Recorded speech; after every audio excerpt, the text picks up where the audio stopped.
Yang berhormat Dr. Muhammad Hatta bin Muhammad Ramli, Kuala Kerai.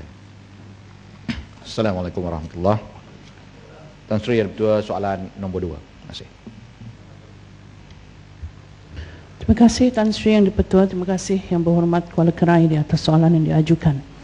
Tan Sri Yang Dipertua, saya memohon untuk menjawab pertanyaan ini secara bersekali dengan satu soalan yang lain yang menyentuh isu serupa, iaitu pertanyaan daripada Yang Berhormat Hulu Langat bertarikh 20 November 2012.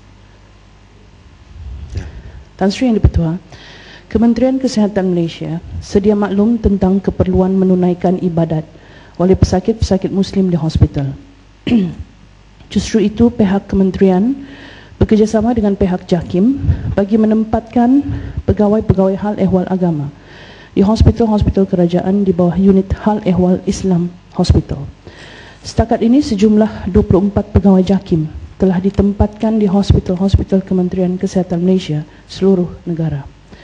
Pegawai-pegawai ini bukan sahaja membantu pesakit dalam melakukan ibadah seperti solat, azan dan qamat kepada bayi yang baru lahir, tetapi juga kaunseling terutama kepada pesakit-pesakit Muslim yang bermasalah.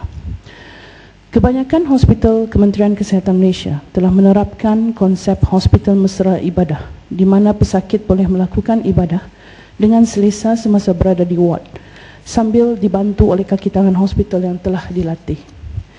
Program-program seperti bengkel pengurusan jenazah pesakit dalam, bengkel pengurusan jenazah, kemah ibadah dan Continuous Medical Education atau CME dengan izin yang diadakan secara berkala anjuran unit hal ehwal Islam Hospital dan pihak Kementerian Kesihatan Malaysia tidak menetapkan jadual ataupun kekerapan latihan yang perlu dilaksanakan.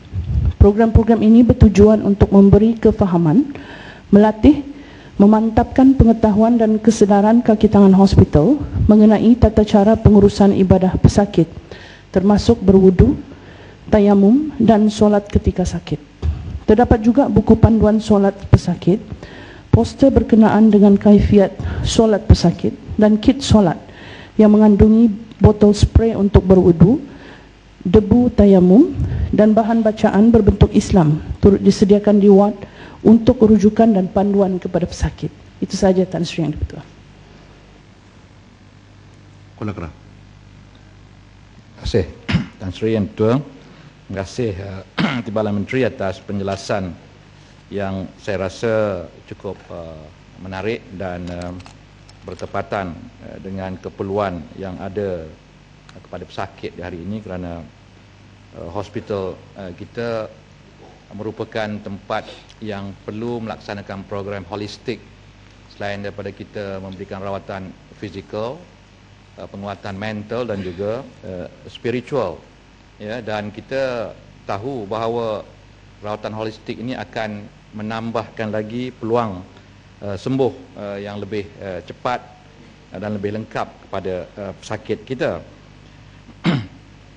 Dalam konteks ini, saya bertanyakan soalan ini kerana ingin mencadangkan supaya Kementerian Kesihatan menyediakan latihan ini dalam program-program latihan rasmi mereka kepada kaki tangan sokongan, jururawat, pembantu perubatan dan sebagainya, supaya ianya menjadi sebahagian daripada kurikulum biasa mereka. Dan ini tidaklah terlalu susah untuk dilaksanakan.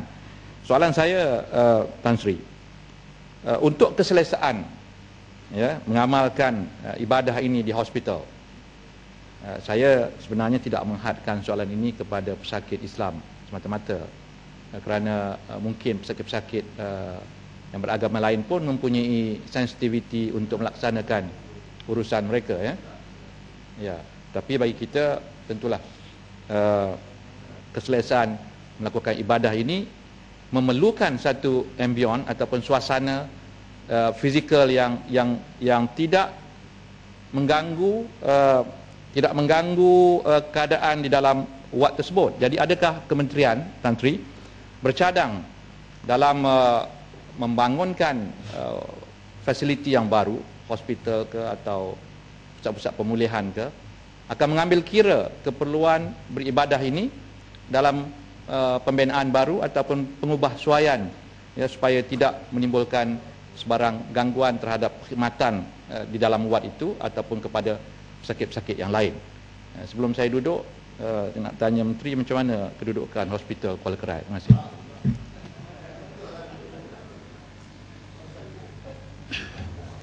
Terima kasih Yang Berhormat Kuala Kerai di atas soalan tambahan.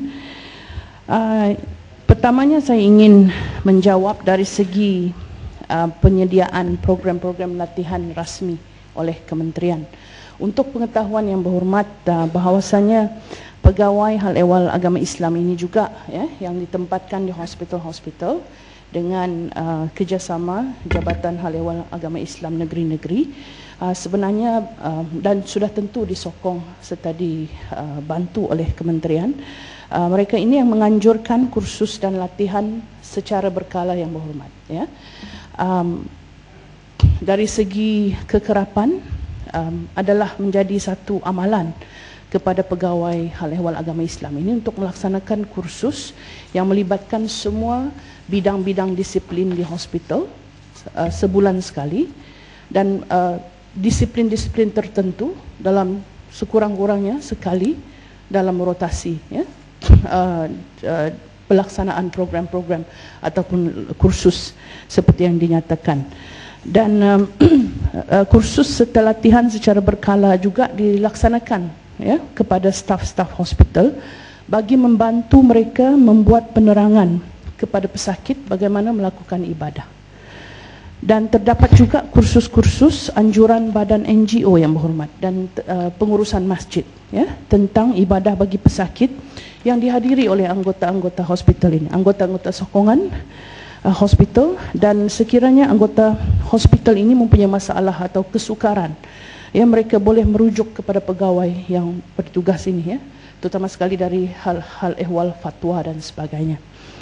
Dan bagi pertanyaan yang menjurus kepada perlunya tidak ada had untuk juga agama lain, ya, memang sebenarnya pihak hospital mengalu-alukan, ya, bagi pesakit yang bukan beragama Islam, mereka ini sering dikunjungi oleh sukarelawan pendakwah agama masing-masing. Ya, ini tidak ada sekatan, ya, untuk daripada pihak hospital untuk membenarkan mereka untuk berjumpa dengan pesakit-pesakit, ya. Dan seterusnya dari segi cadangan, ya, berbentuk fasiliti, ya, bagi menempatkan pusat-pusat pemulihan, pengubahsuaian dari segi perkhidmatan yang ditanya oleh Yang Berhormat tadi. Sebenarnya setakat ini tidak ada perancangan pihak hospital untuk membenarkan mana-mana, ya, badan ataupun untuk mewujudkan pusat-pusat di dalam hospital, tetapi kita membenarkan sekiranya ia dilaksanakan di luar hospital. Ini Yang Berhormat penting kerana kita bimbang ianya bakal akan mengganggu day to day basis hospital. Tapi kita dari segi amalan, dari segi kunjungan dan sebagainya, itu kita tidak mempunyai masalah untuk membenarkan badan-badan dakwah agama apa sekalipun untuk datang, ya, untuk bertemu dengan pesakit-pesakit. Itu saja Tan Sri Yang Di-Pertua. Terima kasih.